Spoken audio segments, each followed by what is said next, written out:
नमस्कार, सुप्रभात, स्वागत, अभिनंदन आप सभी का सबरंग कार्यक्रम में आज के इस प्यारी सी सुबह में।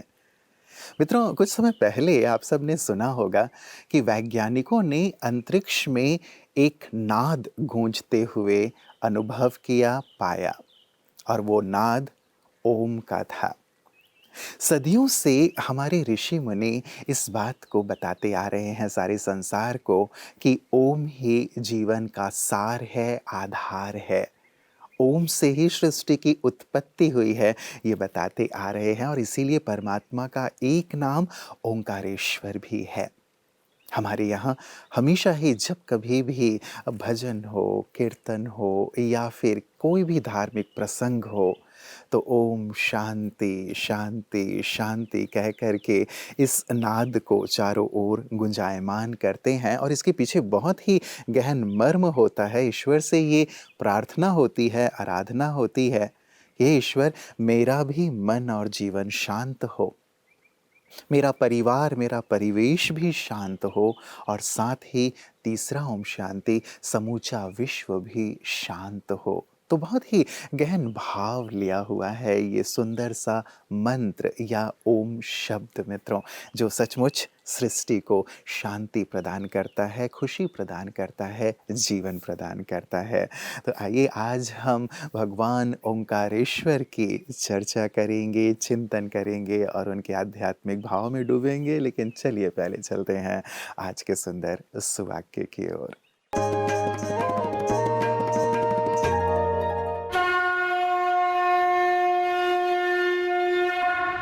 आज मनुष्यों को आत्मा का ज्ञान तो है, परंतु यथार्थ रूप में नहीं। ये सत्य ज्ञान हमें केवल परमपिता परमात्मा शिव से ही मिलता है, जो ज्ञान के सागर हैं और हमें सबसे पहला ज्ञान यही देते हैं कि हम ये शरीर नहीं बल्कि अति सूक्ष्म ज्योति बिंदु आत्मा है। ओम अर्थात ही आत्मा, और जब आत्मा अपने इस सत्य स्वरूप को पहचानती है तो वो शुद्ध, शक्तिशाली और श्रेष्ठ बन जाती है। और इसी दिव्य सत्य का प्रतीक ओंकारेश्वर ज्योतिर्लिंग है, जो आत्मा की वास्तविक पहचान और परमात्मा के ज्ञान का यादगार स्वरूप है।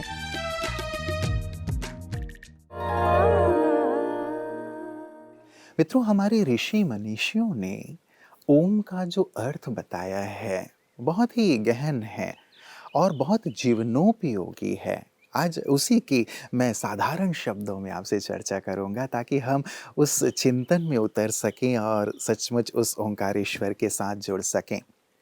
अर्थात आचरण, अपने आचरण को शुद्ध करना ओम हमें सिखाता है। क्योंकि जैसा आचरण हम करेंगे, जैसा व्यवहार हम करेंगे, वही आचरण और व्यवहार हमें दूसरों से भी प्राप्त होता है।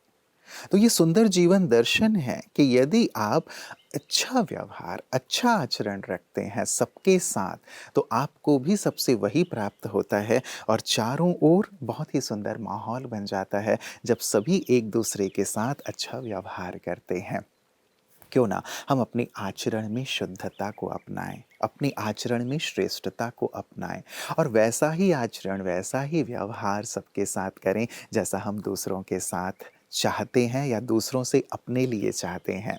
सभी धर्मों में इस बात का जिक्र ज़रूर है मित्रों। ईसा मसीह जी ने कहा कि अपने पड़ोसियों से अच्छा व्यवहार करो क्योंकि वही आपके काम आने वाले हैं। सभी धर्मों, सभी संप्रदायों ने इस बात को कहा है। तो क्यों ना अर्थात आचरण, जो ओम का पहला अक्षर है, उसे आज हम अपने जीवन में शामिल करने का सुंदर संकल्प लें और ये भी देखें कि मेरे आचरण में, मेरे व्यवहार में कितनी शुद्धता, कितनी शालीनता आई है, जिसे मुझे अपने जीवन में और आगे बढ़ाते चलना है।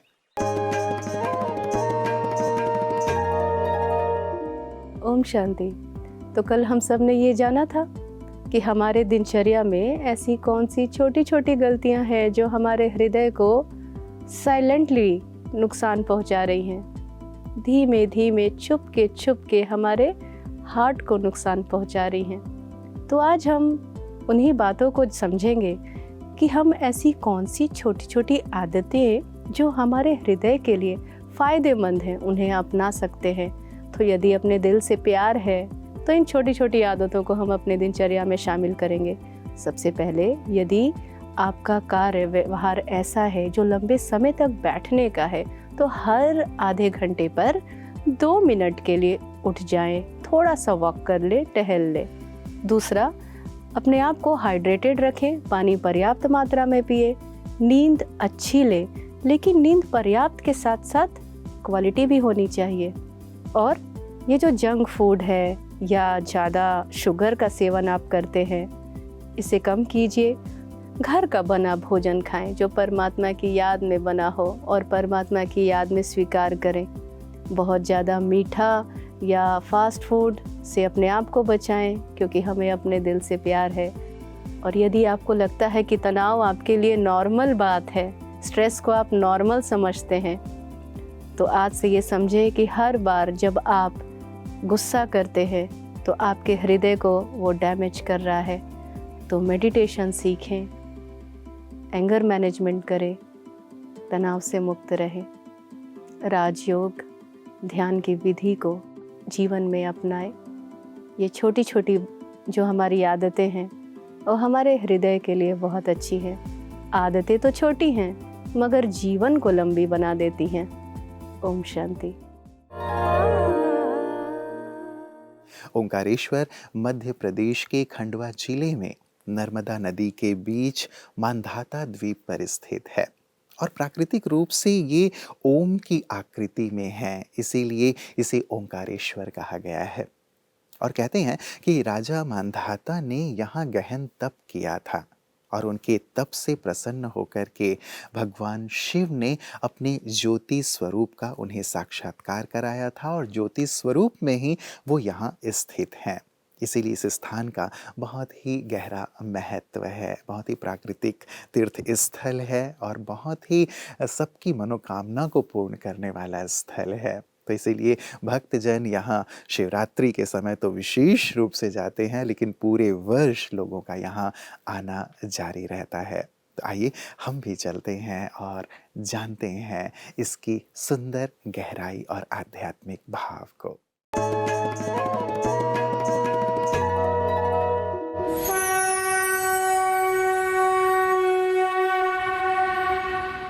ओंकारेश्वर मध्य प्रदेश के खंडवा जिले में नर्मदा नदी पर मांधाता या शिवपुरी नामक द्वीप पर स्थित है।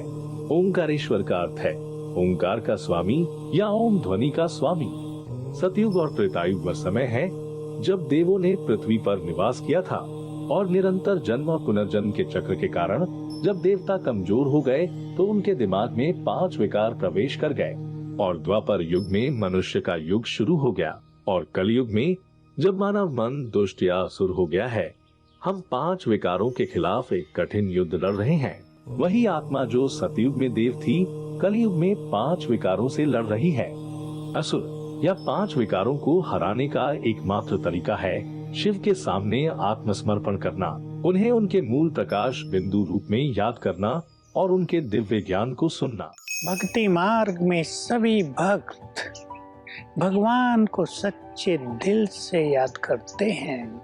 उनकी भक्ति का फल देने के लिए उसको एक बार तो आना ही होता है और वे आते हैं कल्प के अंत में, कलयुग के अंत और सतयुग के आदि काल में, जिसे पुरुषोत्तम संगम युग कहा जाता है। प्रभु द्वारा बताए गए ज्ञान के अनुसार आ का अर्थ है आचरण या कर्म, उ का अर्थ है उच्चारण या वाणी और मा का अर्थ है मनन या संकल्प। तीनों मिलकर ओम बनते हैं और ये आत्मा और परमात्मा दोनों के 3 पहलू हैं। दूसरे शब्दों में ओम यह कहने का एक और तरीका है कि मैं एक शांत स्वरूप आत्मा हूँ और परमात्मा का संतान हूँ। ओम आपको याद दिलाता है कि आप इस शरीर में रहने वाली आत्मा है और फिर से पवित्र बनने के लिए निरंतर परम आत्मा को याद करना चाहिए। तो भगवान आकर जीवन जीना सिखा रहे हैं, घर घर को मंदिर बना रहे हैं। आइए उनसे राजयोग सीखकर उनसे जुड़ जाइए, तो आप में शक्तियां आ जाएंगी, आपका मनोबल बढ़ जाएगा। ऊ दूसरा जो अक्षर है वो प्रेरणा देता है हमें कि हम अपने उच्चारण को श्रेष्ठ बनाएं, अपने उच्चारण को मधुर बनाएं, अपने उच्चारण को सुखदाई बनाएं, वरदानी बनाएं। विचार करें, जब कोई मीठा बोलता है, जब कोई हमें प्रोत्साहित करने वाले बोल बोलता है, जब कोई ऐसे बोल बोलता है जो हमारे घाव में मरहम का काम करता है, तो हमें कितना सुकून मिलता है। इसीलिए वाणी को वीणा बनाना बहुत ज़रूरी है। वाणी को बाण बना कर के लहू-लुहान करने वाले कई हो सकते हैं, लेकिन ओम हमें सिखाता है कि आप अपनी वाणी को कोयल की तरह मीठा बनाएँ, सुखदाई बोलें, कल्याणकारी बोलें, शुभ-शुभ बोलें, अच्छा-अच्छा बोलें, ऐसा बोलें जो घाव में मरहम का काम करे, किसी गिरे हुए को उठा दे। तो मित्रों, हम भी आज ज़रूर ये संकल्प लें, क्योंकि आज हम ओंकारेश्वर की चर्चा कर रहे हैं प्रभु की, तो प्रभु से आज इसे वरदान के रूप में अपने जीवन में शामिल कर लें।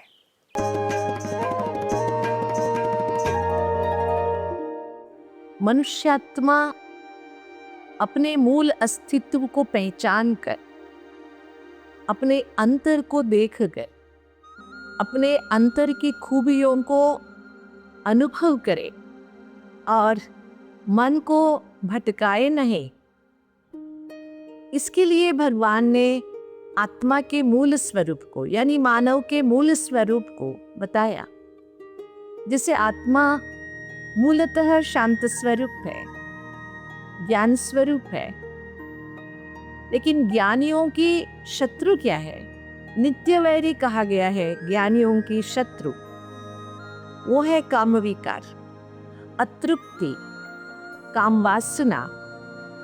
ये मनुष्यात्मा के मन को अपने वश में कर लेता है और संस्कार को भी प्रभावित कर देता है, जिसके कारण बुद्धि अपना काम नहीं कर पाती है और काम वासना के वश में आकर मनुष्यात्मा क्रोध के भी वश में आ जाता है।